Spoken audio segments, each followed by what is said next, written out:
Hi കൂട്ടുകാരെ, ഒന്നാം ക്ലാസ്സിലത്തെ എല്ലാ കൂട്ടുകാർക്കും ഇന്റഗ്രേഷൻ ഡേ 1ന്റെ ക്വസ്റ്റ്യൻ പേപ്പറിലോട്ട് സ്വാഗതം. അപ്പോൾ ഇത് നമ്മുടെ കഴിഞ്ഞ പ്രാവശ്യം ചോദിച്ചിട്ടുള്ള ക്വസ്റ്റ്യൻ പേപ്പറാണ്. നമ്മുടെ ടെക്സ്റ്റ് ബുക്ക് പുതിയതാണ്. അപ്പോൾ നമുക്ക് ആകെ മോഡൽ ക്വസ്റ്റ്യൻ പേപ്പർ ആയിട്ട് കഴിഞ്ഞ പ്രാവശ്യം ചോദിച്ചിട്ടുള്ള ക്വസ്റ്റ്യൻ പേപ്പർ മാത്രമാണ് ഉള്ളത്. അപ്പോൾ നമുക്ക് നോക്കി നോക്കാം. പ്രവർത്തനം 1, ആമിയുടെ ഡയറി. വായിക്കൂ, കണ്ടെത്തി എഴുതൂ. അപ്പോൾ പ്രവർത്തനം 1 ആമിയുടെ ഡയറിയാണ്. അപ്പോൾ നമുക്കിതൊന്ന് വായിച്ചു നോക്കാം. ഓക്കെ. ഞാൻ ഇന്ന് അമ്മാവന്റെ വീട്ടിൽ പോയി. വീടിനു മുന്നിൽ വലിയ തോട്ടമുണ്ട്. മാവും പേരയും ചാമ്പയും തെങ്ങും കവുങ്ങും ധാരാളമുള്ള തോട്ടം. ചാടിക്കളിക്കുന്ന അണ്ണാനും പറന്നു കളിക്കുന്ന കിളികളും ഉണ്ട്. തെങ്ങിൻ പൊത്തിൽ ഒരു തത്തയെ കണ്ടു. ചിലന്തി വലയിൽ വലിയ ചിലന്തിയെ കണ്ടു. ഞാനും ജാനിയും പേരക്കയും ചാമ്പക്കയും തിന്നു. അപ്പൊ എന്താണ്? നമ്മുടെ ആമിയുടെ ഒരു ഡയറിയാണ്. അപ്പൊ ആമി എവിടേക്കാ പോയി? ആമിയുടെ അമ്മാവന്റെ വീട്ടിൽ പോയിട്ട് അവിടെ വീടിന്റെ മുറ്റിലൊരു വലിയ ഒരു തോട്ടമുണ്ട്. ആ തോട്ടത്തിലാണെങ്കിലോ മാവും പേരയും ചാമ്പിയും തെങ്ങും അങ്ങനെ ഒരുപാട് സാധനങ്ങളുണ്ട്. അവിടെ അണ്ണാനും കിളികളും ഒക്കെ ഉണ്ട്. അവിടെ തെങ്ങിന്റെ പൊത്തിൽ എന്തിനെ കണ്ടു? ഒരു തത്തയെ കണ്ടു. ദെൻ ചിലന്തിയെ കണ്ടു. ദെൻ ആമിയും ജാനിയും പേരയ്ക്കും ചാമ്പയ്ക്കും ഒക്കെ കഴിച്ചു. അപ്പൊ ഇതാണ് നമ്മുടെ ആമിയുടെ ഡയറിയിൽ പറയുന്നത്. ഓക്കെ, ഇനി നമുക്ക് ആ ചോദ്യങ്ങളൊന്ന് നോക്കി വെക്കാം. അമ്മാവന്റെ വീട്ടിൽ പോയത് ആര്? ആരാണ് അമ്മാവന്റെ വീട്ടിൽ പോയത്? ഇവിടെ എഴുതിയിട്ടുണ്ടല്ലേ. ആരാണ്? ഇത് ആമിയുടെ ഡയറിയാണ്. അപ്പൊ അമ്മാവന്റെ വീട്ടിൽ പോയത് ആരാണ്? ആമി. ആരാണ്? ആമി. അപ്പൊ ഇവിടെ നമ്മൾ എന്ത് ചെയ്യണം? ആമി എന്ന് എഴുതി കൊടുക്കുക. ഓക്കെ, അപ്പൊ നമുക്ക് ഇവിടെ എഴുതാം ആമി. ഓക്കെ, കുറച്ച് കട്ടി കൂട്ടാം. ഓക്കെ, ഇനി അടുത്തത് അണ്ണാൻ എന്താണ് ചെയ്യുന്നത്? അപ്പൊ ഇവിടെ തന്നിരിക്കുന്നതിൽ അണ്ണാൻ എന്താ ചെയ്യുന്നത്? നമ്മൾ ഈ പാരഗ്രാഫിൽ ഉണ്ടല്ലോ, അണ്ണാൻ എന്താ ചെയ്യുന്നത്? അണ്ണാൻ ചാടി ചാടി കളിക്കുകയാണല്ലേ.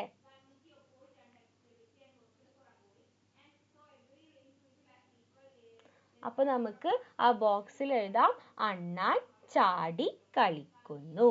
എന്താണ്? ഇവിടെ എഴുതാം അണ്ണാൻ എന്താണ് ചെയ്യുന്നത്? എന്ത് ചെയ്യുന്നു? ചാടി കളിക്കുന്നു. ചാടി കളിക്കുന്നു. ഇനി അടുത്തത് ചിലന്തി എവിടെയാണുള്ളത്? ചിലന്തി എവിടെയാണുള്ളത്? ചിലന്തി വലയിൽ. ഇവിടെ പറഞ്ഞിട്ടുണ്ട് ചിലന്തി വലയിൽ വലിയ ചിലന്തിയെ കണ്ടു. അപ്പൊ ചിലന്തി എവിടെയാണുള്ളത്? ചിലന്തി വലയിൽ. അപ്പൊ നമുക്ക് ഇവിടെ എഴുതാം ചിലന്തി വലയിൽ. ഇനി അടുത്തത് തോട്ടത്തിലുള്ള ഏതെങ്കിലും 2 മരങ്ങളുടെ പേരെഴുതുക. അപ്പൊ ഇവിടെ എന്താണ്? ഒരുപാട് മരങ്ങൾ നമ്മൾ പറഞ്ഞു. മാവും പേരയും ചാമ്പും ഒക്കെ ഉണ്ട്. അപ്പൊ നമുക്ക് 2 എണ്ണം എഴുതിയാൽ മതി. അപ്പൊ നമുക്ക് 2 എണ്ണം എന്തെഴുതാം? മാവ് പേര. എന്താണ്? മാവ് പേര. ഇനി അടുത്തത് ഈ ചിത്രത്തിന് യോജിച്ച വരി കണ്ടെത്തി എഴുതുക. അപ്പൊ എന്താണ്? ഒരു തത്ത ഒരു കൂട്ടിന്റെ ഉള്ളിൽ നിന്ന് ഇങ്ങനെ എത്തിച്ചു നോക്കുകയാണ് അല്ലേ. അപ്പൊ ഈ ചിത്രത്തിന് യോജിച്ച വരി തന്നിരിക്കുന്ന പാരഗ്രാഫിലുണ്ട്. അപ്പൊ നമുക്ക് എന്ത് എഴുതാം? ഇവിടെ നോക്കി നോക്കാം. തെങ്ങിൻ പൊത്തിൽ ഒരു തത്തയെ കണ്ടു. അപ്പൊ നമുക്ക് ഇവിടെ എന്ത് എഴുതാം? ഇവിടെ ഇതാണ് ഇതിന് യോജിച്ചിട്ടുള്ള ലൈന്. അപ്പൊ നമുക്ക് ഇവിടെ എഴുതാം തെങ്ങിൻ പൊത്തിൽ എന്തിനെ കണ്ടു? ഒരു തത്തയെ കണ്ടു. തത്തയെ കണ്ടു. ഓക്കെ, ഇനി നമുക്ക് അടുത്തത് നോക്കി നോക്കാം. പ്രവർത്തനം 2 അഴകുള്ള തോട്ടം. അപ്പൊ പ്രവർത്തനം 2 എന്താ? അഴകുള്ള തോട്ടം നിറം നൽകൂ. അപ്പൊ നിറം നൽകാനായിട്ടുള്ള ഒരു പ്രവർത്തനാണ് പ്രവർത്തനം 2 എന്ന് പറയുന്നത്. അപ്പൊ കൂട്ടുകാർക്ക് ഇഷ്ടമായിട്ടുള്ള ഇഷ്ടപ്പെട്ട നിറം പുറത്തേക്കൊന്നും പോവാണ്ട് നല്ല ഭംഗിയിൽ നിറം കൊടുക്കുക. ഓക്കെ, ഇനി നമുക്ക് അടുത്ത പ്രവർത്തനം എന്താന്ന് നോക്കി നോക്കാം. പ്രവർത്തനം 3 ഇവർ ആരെല്ലാം. അപ്പൊ ആരെല്ലാം നമുക്ക് നോക്കി നോക്കാം. പറയുന്നതാര്? ജീവികളുടെ പേരെഴുതൂ. അപ്പൊ ജീവികളുടെ പേരെഴുതാനായിട്ടുള്ള ഒരു പ്രവർത്തനാണ്. അപ്പൊ ആദ്യത്തെ എന്താ? മരത്തിൽ കൂടുണ്ടാക്കും, വാഴനാര്, പഞ്ഞി എന്നിവ കൊണ്ടാണ് കൂടുണ്ടാക്കുന്നത്. അപ്പൊ മരത്തിലാണ് കൂടുണ്ടാക്കുക. കൂടുണ്ടാക്കാൻ വാഴനാര്, പഞ്ഞി പോലത്തെ സാധനങ്ങളാണ് ഉപയോഗിക്കുക. അങ്ങനെയാണെങ്കിൽ ഇത് ആരിനെ കുറിച്ചാണ് പറയുന്നത്? അണ്ണാൻ. ആരാണ്? അണ്ണാൻ. ഓക്കെ, ഇനി നെക്സ്റ്റ് എന്താ? മെഴുക് കൊണ്ടുള്ള കൂട്. കൂട്ടിൽ ഒത്തിരി അറകളുണ്ട്. അപ്പൊ എന്താണ്? മെഴുക് കൊണ്ടുള്ള ഒരു കൂടാണ്. കൂട്ടിൽ എന്താ? കുറേ അറകളുണ്ട്. അപ്പൊ എന്താണ്? കുറേ അറകളുള്ളത് ആരുടെ കൂട്ടിനാണ്? തേനീച്ചയുടെ കൂട്ടിനാണ്. അപ്പൊ നമുക്കിവിടെ തേനീച്ച എന്ന് എഴുതാം. ഇനി നെക്സ്റ്റ് മണ്ണ് തുരന്ന് മാളമുണ്ടാക്കും. മണ്ണ് തുരന്ന് മാളുണ്ടാക്കും. ആ മാളത്തിലാണ് താമസിക്കുന്നത്. മാളത്തിൽ കുറേ അറകളുണ്ട്. അപ്പൊ ആരാണ് മണ്ണ് തുരന്ന് മാളമുണ്ടാക്കുന്ന ആള്? ആരാണ്? എലിയാണ്. അപ്പൊ നമുക്ക് ആളിനെ കിട്ടി, എലി. ഓക്കെ അല്ലേ? ഇനി നെക്സ്റ്റ് എന്താ? ഇവർ പറയുന്നത് എന്തായിരിക്കും? അപ്പൊ എന്താ? നേരത്തെ ഒക്കെ നമ്മൾ ആരാന്നാണ് കണ്ടുപിടിച്ചത്. ഇനി ഇവർ എന്ത് പറയുന്നു നമ്മൾ എഴുതണം. അപ്പൊ ആദ്യം ആരാ? ആദ്യം ഉറുമ്പാണ്. അപ്പൊ ഉറുമ്പിന്റെ നമുക്ക് എന്ത് എഴുതാം?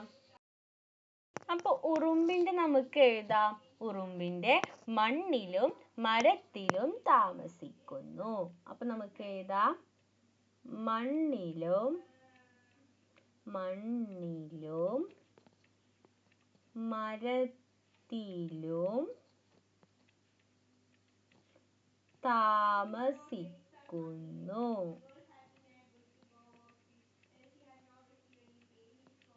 ഓക്കെ, ഇനി നമുക്ക് അടുത്തത് ആരാ? കാക്കയാണ്.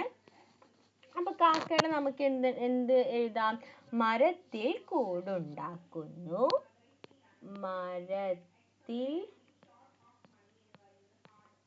കൂടുണ്ടാക്കുന്നു.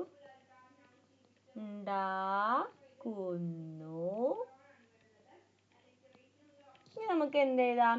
ചുള്ളിക്കമ്പ്, ഉണങ്ങിയ ഇലകൾ, നാര് എന്നിവ ഉപയോഗിക്കുന്നു. അപ്പൊ ഇത് മാത്രം എഴുതിയാലും കുഴപ്പമില്ല. നമുക്ക് ഒന്നും കൂടി നന്നാക്കിയിട്ട് എഴുതാം. എന്താണ്? ചുള്ളിക്കമ്പ്,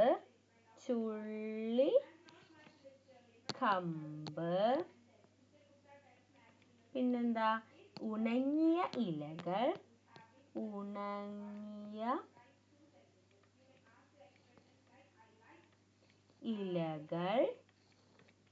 നാര് എന്നിവ ഉപയോഗിക്കുന്നു. ഓക്കെ, അപ്പൊ അതാരാണ്? അത് കാക്കയാണ്. ഇനി നെക്സ്റ്റ് അടുത്ത പ്രവർത്തനം നോക്കാം. അടുത്ത പ്രവർത്തനം 4 ആണ്. പ്രവർത്തനം 4 എന്താ? ചാമ്പക്കയും പേരക്കയും. ആകെ എത്രയെന്ന് കണ്ടെത്തൂ. ആമിക്കും ജാനിക്കും തിന്നാൻ നൽകിയത്. അപ്പൊ ജാനിക്ക് എത്രയാണ്? ജാനിക്ക് 8 പേരക്കയും ചാമ്പക്ക എത്രയാണ്? 6 ചാമ്പക്കയും. ആമിക്ക് 12 പേരക്കയും ചാമ്പക്ക എത്രയാണ്? 7 എണ്ണാണ്. അങ്ങനെയാണെങ്കിൽ പേരക്ക അവർക്ക് 2 പേർക്കും കൂടിയിട്ട് എത്ര പേരക്ക കിട്ടിയിട്ടുണ്ടാവും? അത് കാണാൻ നമ്മൾ എന്ത് ചെയ്താൽ മതി? പേരക്ക ജാനിക്ക് 8 എണ്ണം കിട്ടി, ആമിക്ക് എത്ര എണ്ണം കിട്ടി? 12 എണ്ണം കിട്ടി. അപ്പൊ 12ന്റെ കൂടെ 8 കൂട്ടുക. അപ്പൊ 12 + 8 ചെയ്താൽ നമുക്ക് എത്ര കിട്ടും? 20. അതുപോലെ ചാമ്പക്ക എത്ര എണ്ണം ഉണ്ട് കൂട്ടാൻ നമ്മൾ എന്ത് ചെയ്താൽ മതി? എത്ര എണ്ണം ഉണ്ട് ടോട്ടൽ എന്ന് കാണാൻ? 6 + 7 ചെയ്താൽ മതി. അപ്പൊ നമുക്ക് 13 എന്ന് കിട്ടും. ഓക്കെ, ഇനി അടുത്തത് വീട്ടിലേക്ക് കൊണ്ടുപോയി. അപ്പൊ വീട്ടിലേക്ക് കൊണ്ടുപോയ കണക്ക് നമുക്ക് നോക്കി നോക്കാം. ജാനി, ആമി, ചാമ്പക്കട, ജാനി, ആമി. അപ്പൊ പേരയ്ക്ക അവർ 2 പേരും കൂടി എത്ര കൊണ്ടുപോയി നോക്കി നോക്കാം. 9 + 9. അപ്പൊ 9ന്റെ കൂടെ 9 കൂട്ടിയാൽ നമുക്ക് 18 കിട്ടും. അപ്പൊ ഒരു വീട്ടിലേക്ക് 18 എണ്ണം കൊണ്ടുപോയി. ഇനി നെക്സ്റ്റ് ചാമ്പക്ക ആണെങ്കിലോ 9 + 5. 9 കഴിഞ്ഞാൽ 10, 11, 12, 13. 13, 14. അപ്പൊ എത്ര ചാമ്പക്ക കൊണ്ടുപോയി? 14 ചാമ്പക്ക കൊണ്ടുപോയി. ഇനി നെക്സ്റ്റ് എന്താ? ഇനി നെക്സ്റ്റ് തിന്നാൻ നൽകിയ 8 പേരക്കയിൽ നിന്നും 3 എണ്ണം മാത്രമേ ജാനി തിന്നുള്ളൂ എങ്കിൽ എത്ര എണ്ണം ബാക്കിയുണ്ടാവും? അപ്പൊ ജാനിക്ക് തിന്നാൻ നൽകിയത് എത്രയാണ്? 8 എണ്ണാണ്. 8 പേരക്ക നൽകി, അതിൽ നിന്ന് എത്ര എണ്ണം ജാനി തിന്നു? 3 എണ്ണം തിന്നു. അങ്ങനെയാണെങ്കിൽ ഇനി എത്ര ബാക്കിയുണ്ട്? അത് കാണാൻ നമ്മൾ എന്ത് ചെയ്താൽ മതി? 8ൽ നിന്നും 3 കുറച്ചാൽ മതി, മൈനസ് ചെയ്താൽ മതി. അപ്പൊ നമുക്ക് 5 എന്ന് കിട്ടും. ഓക്കെ, ഇനി നമുക്ക് അടുത്തത് നോക്കി നോക്കാം. അടുത്തത് എന്താ? അടുത്തത് ഇവിടെ കുറച്ച് മാഞ്ഞു പോയിട്ടുണ്ട്. എന്തൊക്കെ കാണുന്നു? എഴുതൂ, നിറം നൽകൂ. അപ്പൊ അടുത്ത ആക്ടിവിറ്റി എന്താ? കളർ കൊടുക്കാനായിട്ടുള്ള ഒരു ആക്ടിവിറ്റി ആണ്. അപ്പൊ ഇതിൽ എന്തൊക്കെ കാണുന്ന വെച്ചാൽ അതൊക്കെ കളർ കൊടുക്കുക. അത് കറക്റ്റ് ആയിട്ട് മനസ്സിലാവുന്നില്ല. ഓക്കെ, അപ്പോൾ ഇത്രയുമാണ് നമുക്ക് ഈ ക്വസ്റ്റ്യൻ പേപ്പറിൽ ഡിസ്കസ് ചെയ്യാനായിട്ട് ഉണ്ടായിരുന്നത്.